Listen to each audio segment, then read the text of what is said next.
Justin, I need you to look at me. I mean it. Look at me. You have a problem with pornography. No, Dr. Phil, I don't.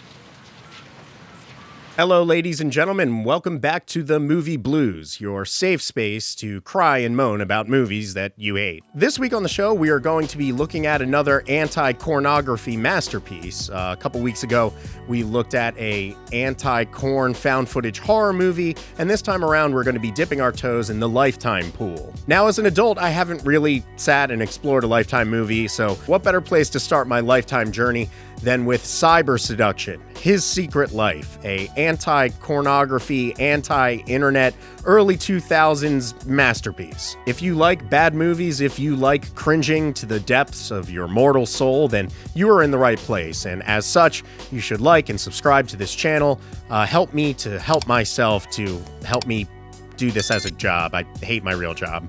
Let's do this then.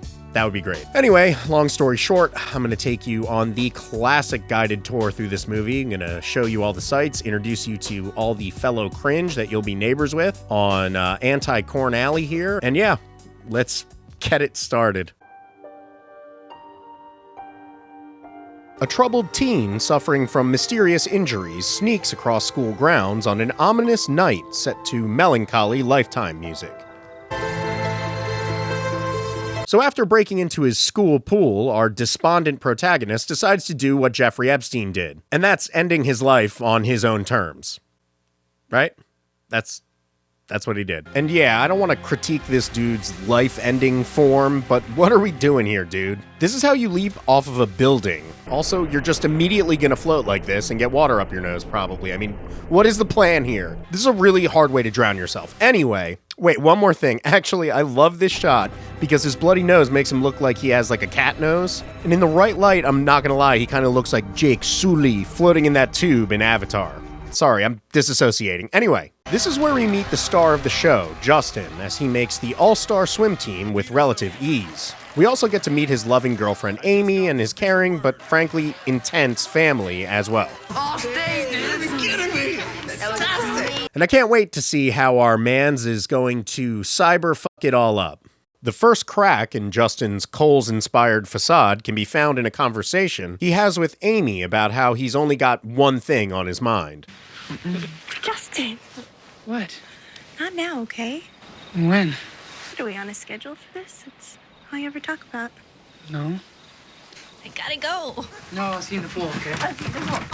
So clearly, Justin's raw teenage instincts are leaving him in an overpowered state of wandering. And so he hits the World Wide Web and listens to a song about developing a new addiction at full volume in his house with his door wide open and his parents' home.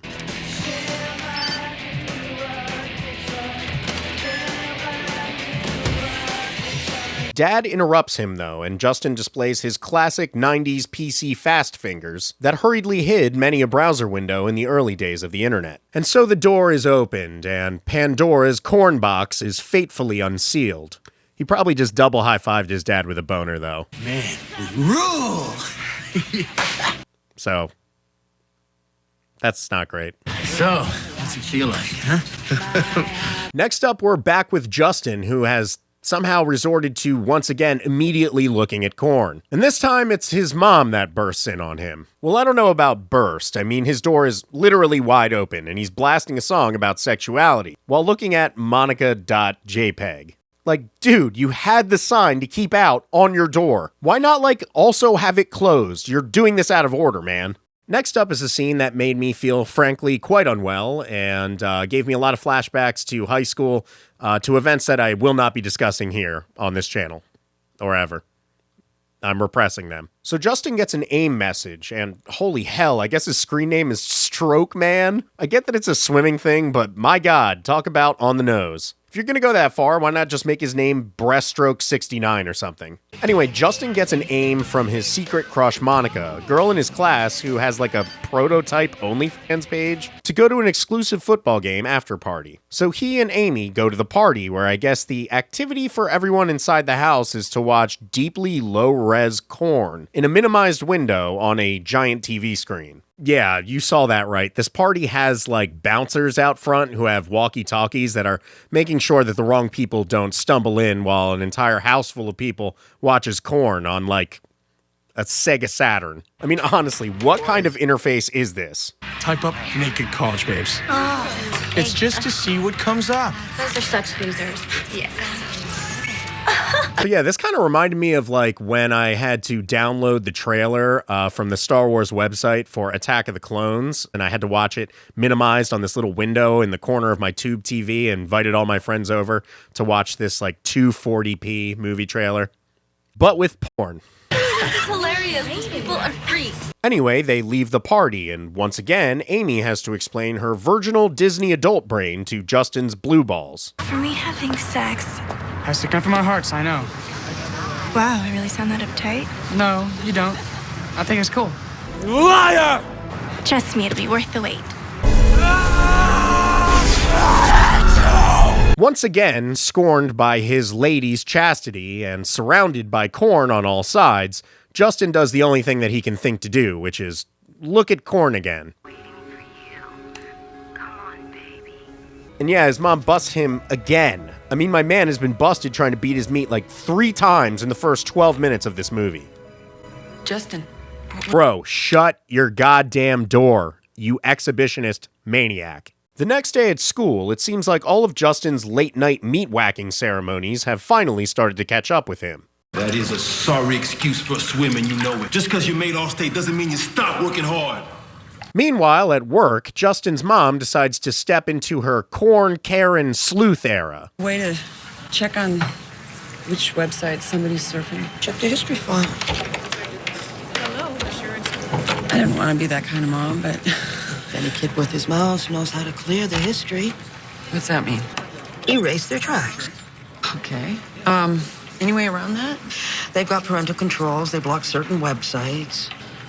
The internet is getting scarier. Honey, you have no idea. Wait until these grannies get a load of Skibbity Toilet. Enter the world of Skibbity Toilet. Introducing the Mystery Surprise Toilet. Press the button for jump scare action. Dad comes home from a hard day at work. Wow. Kill me now. This guy is me and everyone I know. He is the based warrior of this motion picture. I'll be in a body bag. And so now it's time for the talk, where Dad has to confront his son about his addiction because Mom won't stop yapping about it. Sounds like Mom sent you in here. Your mom was up late a couple of nights ago and she saw some pictures on your computer.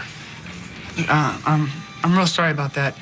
Look, all guys want to look at pictures. We used to hide our Playboys under the bed. Your mom was beautiful when I met her. This make any sense to you? No. No, it's me too. Oh, no, Dad. Jeez, there's no problem. I mean, you said it yourself. All guys do it. Yeah. So, how's practice anyway, huh? It's great. Dad convinces Mom that everything Justin is doing is above board for a teenager, so they consider the matter settled. What does that mean? Well, I told him there's more to life than big boobs. But later that night, once again, the Korn demon summons Justin to his keyboard. And like, he's really lost in the sauce after this session, because the next day at practice, he's all up in his PDA going hog wild with the V-Girls, pretty much downloading every single image he finds onto his PDA's memory card.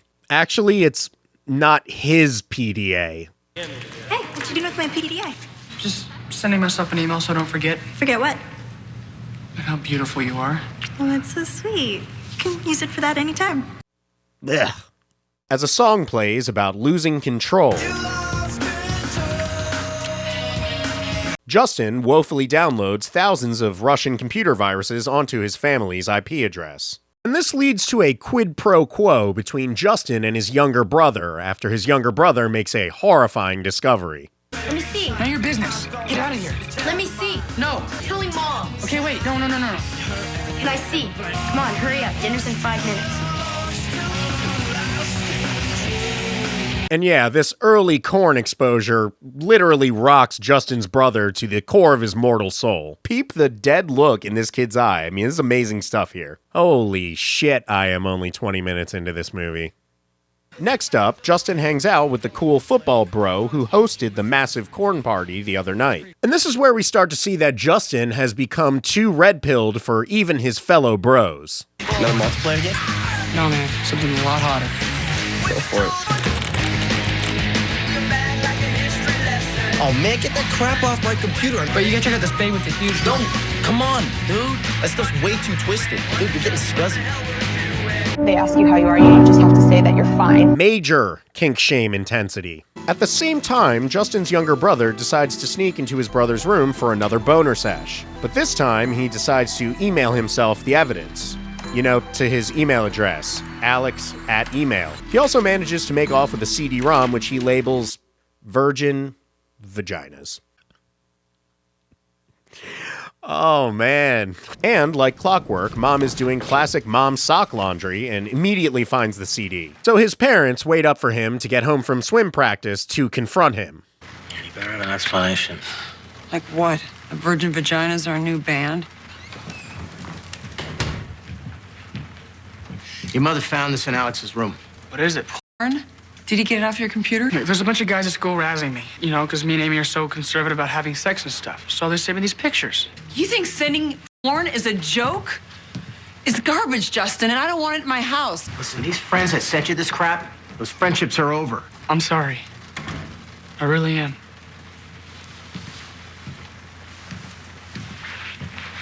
In a desperate bid to lock down the homestead, Mom decides to install several layers of anti-corn software on Justin's computer. You know we can get around the software, right? What do you mean? It doesn't work? Oh, no, it's fine. Me and Justin are good with computers. Not that we would try and get around it or anything. I'm just saying... Yo, you need to stop snitching, Granddad. Ow! This forces Justin, a woefully diseased addict, to have to adjust his approach. Justin heads to the dark side of town to sext his classmate Monica, who's been goading him along the entire movie with provocative DMs and suggestive photos from her site. Honestly, when people in 2024, ask, what kind of person would honestly pay for corn, this is it. This is the guy. This is the mark. Also, is there poop on the keyboard? That looks like poop. Now Justin meets up with Monica at a diner where things get hot and heavy fast. It's pretty cool, huh? It's pretty cool, yeah. How cool is this? Very cool. Very cool. Very cool. Very cool. The next day, after gym class, it seems as if Justin's earlier corn chickens are finally coming to roost. Leather boy. So what's sex slick? Me says he's the new king of porn. Kinky the clown. I like to watch a bit of porn before swim practice. It kind of jacks me up a bit, you know? You're a real freak, though. Into the real twisted stuff. I'm just fooling around. This whole porn thing's a joke. You're the joke, leather boy. I'm still getting perverted spam on account of you.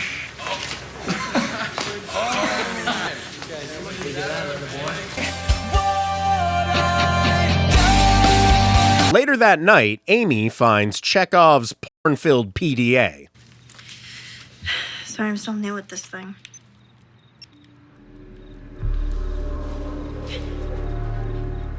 So if you didn't notice, not only does Justin use his girlfriend's PDA to look up corn, but he's also feverishly downloading that corn to her hard drive several times throughout the movie. And why? This is completely psychotic behavior. This is like when they say that there are some serial killers who truly just want to be caught. That's this. And his search history is just, absolutely mental. We got 3D babes, colossal cleavage, collage hotties, my personal favorite, tender toes.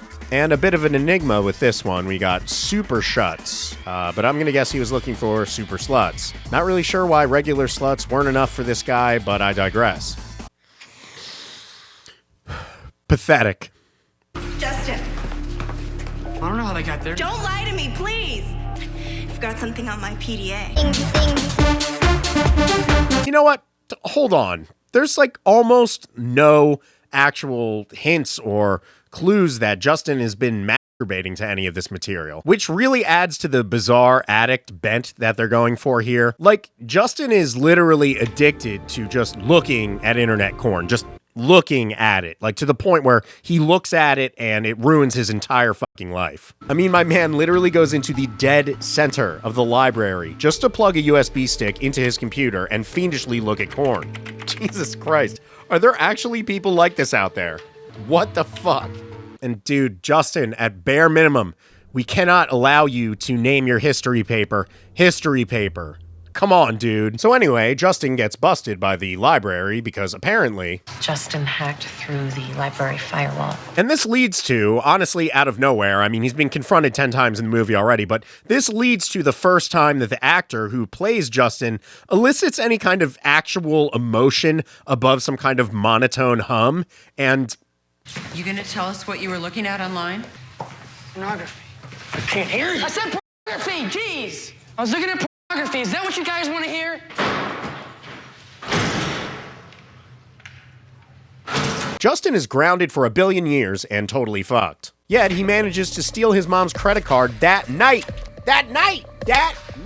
And he goes on an absolute Korn rampage. I mean, again, he is just staring at the screen, but he is getting a serious eyeful.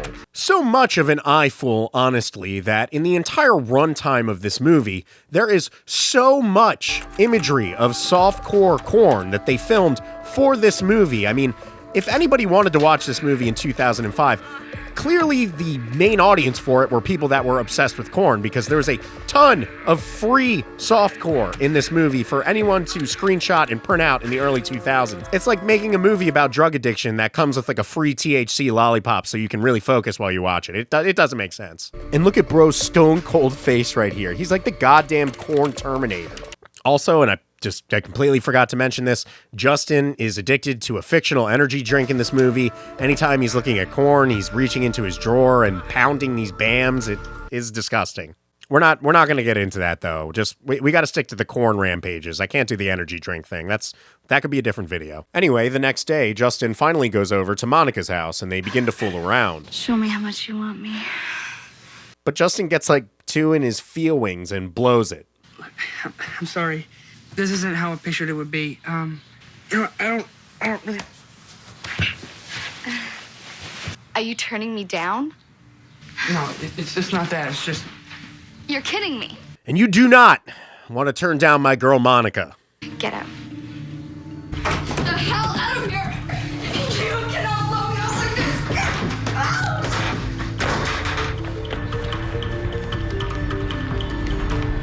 this! Which leads to a scene that truly flipped my entire world around, made my jaw literally hit my computer desk. I am still not recovered from this, and just gonna roll it for you. Here you go. Enjoy.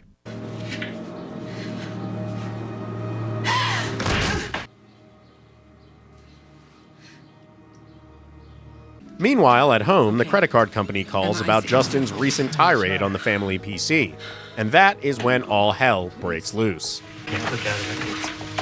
I'm trying. Emma? They just keep coming. We can't get out. I'm trying. Emma, I'm trying to get out. What do I escape more of this crap? Keeps coming up. I don't know. Emma, I'll call you back. I just got a call from the credit card company because of some unusual activity on my account. Mom, I'm gonna pay you back every penny. Justin, you're addicted. You can't stop. I'm not addicted. Stop lying. I'm not. Stop it. Just stop lying. Get the hell out of my face. What do you want to do, Dad, huh? You want to hit me, Dad? Stop! Stop! Next up, Justin goes to Amy's house one last time to admit that he's an addict and to ask for forgiveness. Do you think we can see each other sometime? I don't think so. Denied. I was actually thinking about going to church with you. That's pretty radical. I need to get radical. It's radical!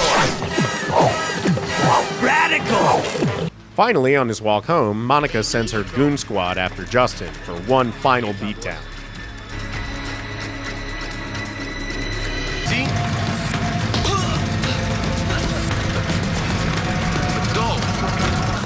It's not like beating up a girl unless it's sweating from you. And yeah, they kidnap him. This is technically kidnapping. So they beat Justin's ass and they throw him in a comfortable pile of boxes. At last, Justin has hit rock bottom, pummeled in an alleyway by the Korn-hating jocks of his school. And so we end up where this fateful tale began, with Justin heaving himself into the school pool face first. As he drowns, Justin fantasizes about everything that he's lost, from the love of his girl to the love of his coach. Yeah, whatever, he decides to live for some reason. They took away the only cool plot point of this whole movie.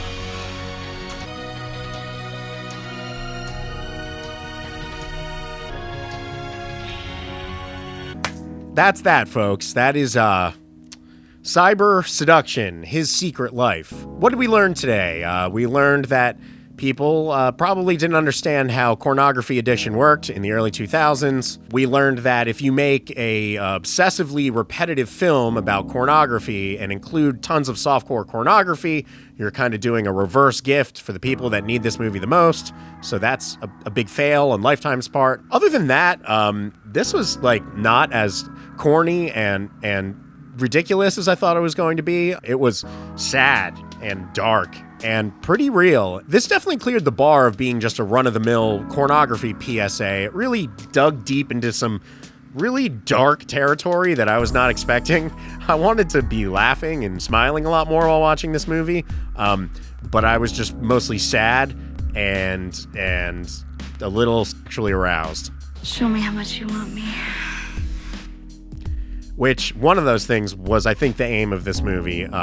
This was very cursed. It was not as bad as the anti-pornography found footage horror movie that we looked at, but it is still very embarrassing and very bad. But it did make me feel a lot of like old, ancient, stored up cringe that I had from my own middle and high school experience. Not that I was addicted to corn, but there were plenty of times where like my parents did have to come to school and ream me out in front of my teachers while they were reaming me out in front of my principal while I was getting suspended.